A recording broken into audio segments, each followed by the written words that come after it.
Hello guys, you alright? Brilliant. Right, this is the boring part, okay?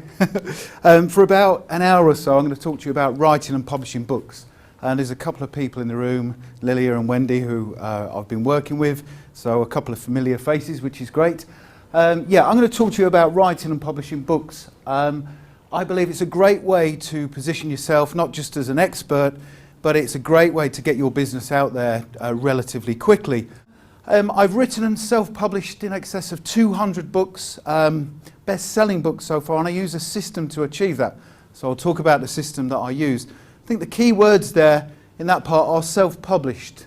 Okay, so I've not gone out there and got a book publishing deal, which is the traditional method for writing and publishing. There is nothing wrong with that if you wanted to approach a publisher, but in my opinion that can take a long time to get a book publishing deal, and then you may only get a small percentage of profits. Does anybody know how much that would be of net profits? My name is Ket Makwana. I'm a serial entrepreneur. I started out in 2009 and I didn't really set myself out to start up in business. I was what we call a career geek. So all my life I've worked for others and wanted to work for others and have a very nice job in a corporate and six-figure salary and 7 holidays a year and happy wife and happy kids. But in 2009 I lost my job and I was forced to go self-employed. It's the kind of time when your back is against the wall and the only thing you can metaphorically do is move forward. There's no other way to go. Over the last 7 years as I've started and scaled 2 businesses, I launched my current company, Enterprise Lab, in 2011 and really focused on people's mindsets, attitudes and behaviours. If I've done my maths correctly, that should add up to 100%. Okay? So here are your 4 customers. 50% of your market, 50%, have a behaviour of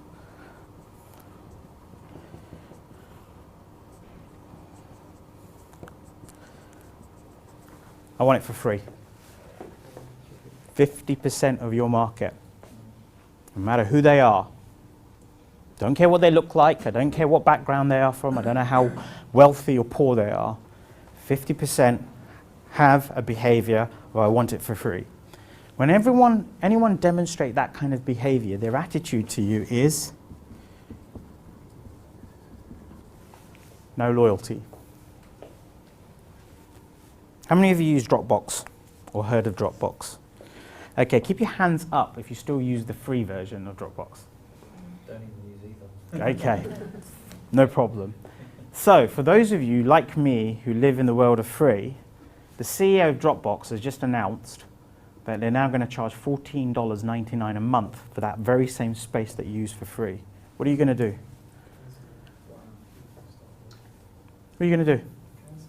Why? Why? Yeah. You can go to Google Drive, you can go to OneDrive, you can go back to a USB stick. Do you know what your brand stands for? And what makes you different to your competitors? Do you know what your brand stands for? And what makes you different to your competitors? Now, if you look at the results here, unsurprisingly, the best performer is consumer goods.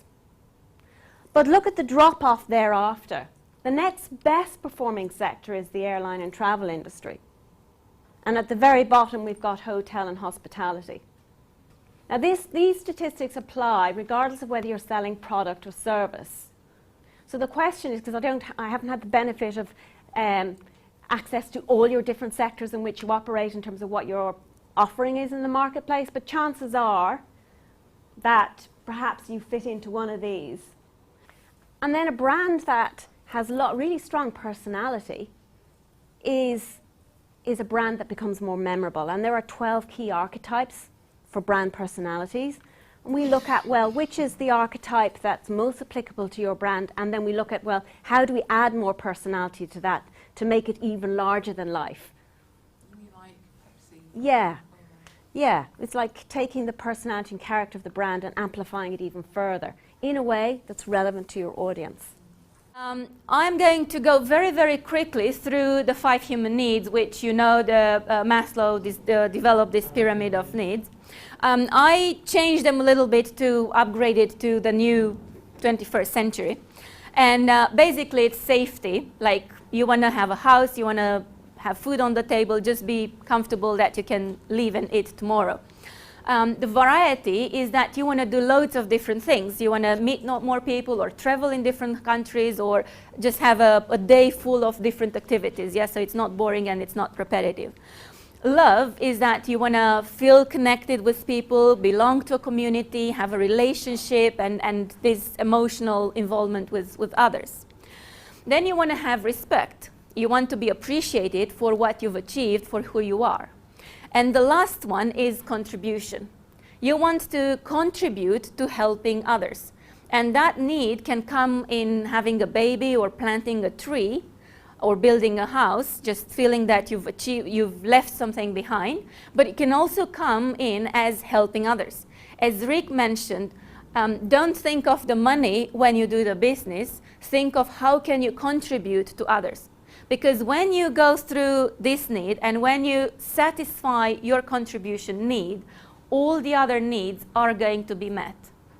If you still think of like, oh, I don't have the money to pay tomorrow and I would like to do that and that, but I can't afford all of these. So you think it's safety is your need. It's fine, and most people think that way. Just think of how can I contribute and turn it upside down. And when you think how can I contribute, you will find ways of making more money. And when you actually contribute and help others, money will come.